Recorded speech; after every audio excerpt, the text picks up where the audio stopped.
Hello and welcome to Mathematics with Mr. Khumalo. If it's your first time here, hit that subscribe button and that notification bell so you get notified when I drop the next video. In today's video, we are looking at calculations involving speed, distance, and time. Without wasting time, let's take a look.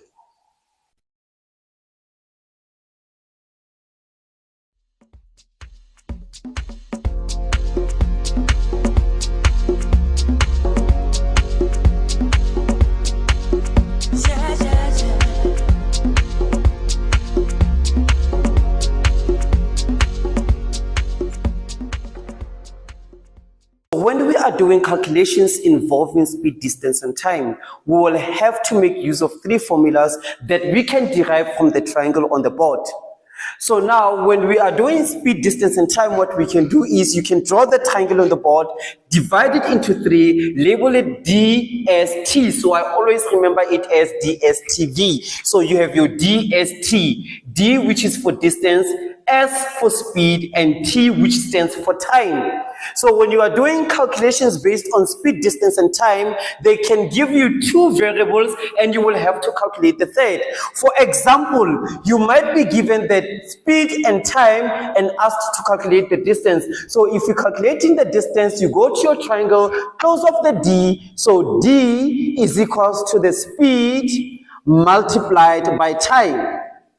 Let's say you are asked to calculate the speed, so I close off the S. So S is equals to D over time. So this is distance divided by time. And if I'm asked to calculate the time, I close the T. So T, which is time, is equals to the distance over my speed, which is S. So that's D over S, which is distance divided by the speed. So these are the three formulas that we will need in order to do our calculations based on speed, distance, and time. Now let's take a look at our first example.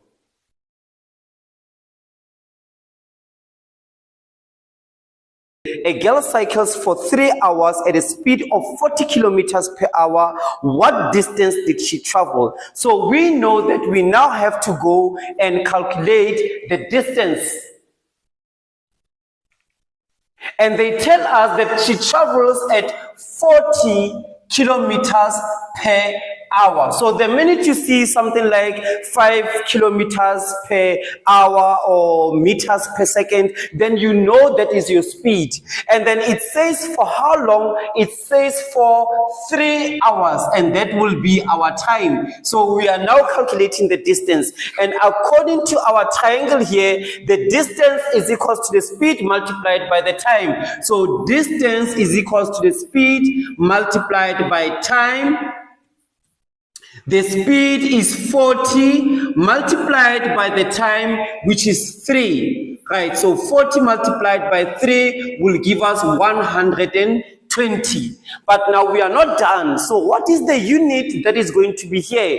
So now we are looking at the distance. Distance can be measured in centimeters, in meters, in kilometers. So how do I know what is it that I am going to write here? So I look at my other two variables that are written over here, and that will be able to tell me. So I can see here, based on the speed, we are working with kilometers and we are working with hours. And since now I'm talking about distance, the distance now will be 120 kilometers.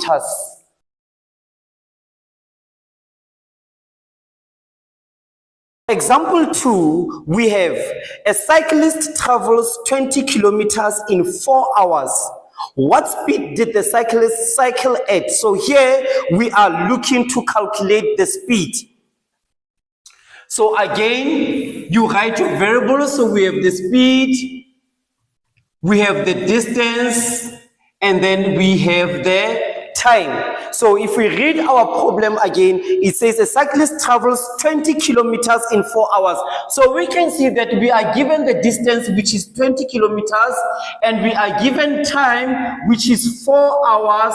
And then the question says, at what speed did the cycle at? So we are looking to calculate the speed. So now looking again at our triangle, we know that the speed S is equals to the distance divided by the time. So the distance is 20 kilometers divided by the time, which is 4 hours. And now we can go and calculate the speed. So 4 goes into 25 times. So we already know that our speed is 5. But now what will the unit be? Again, I check my two variables. I can see that I'm working with kilometers and hours. So my speed therefore would be 5 kilometers per hour. So that means this cyclist, for every hour, they are traveling 5 kilometers. Although the total distance is 20 kilometers, but that means on average, they are traveling 5 kilometers every hour.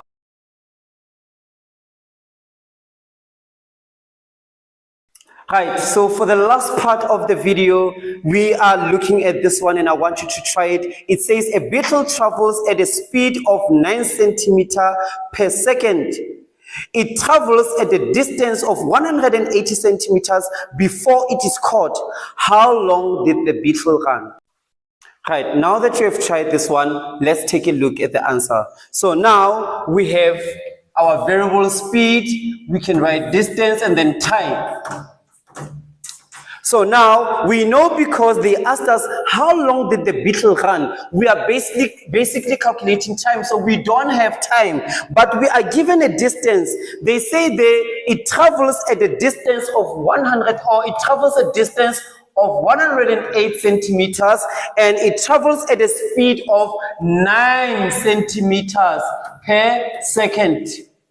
So now time, if we manipulate our formulas, time is equals to the distance divided by the speed.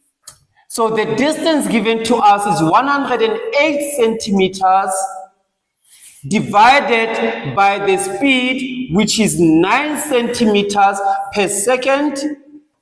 9 goes into 108 12 times, and we know, because we are working with seconds, that means that the beetle runs for 12 seconds before it is caught.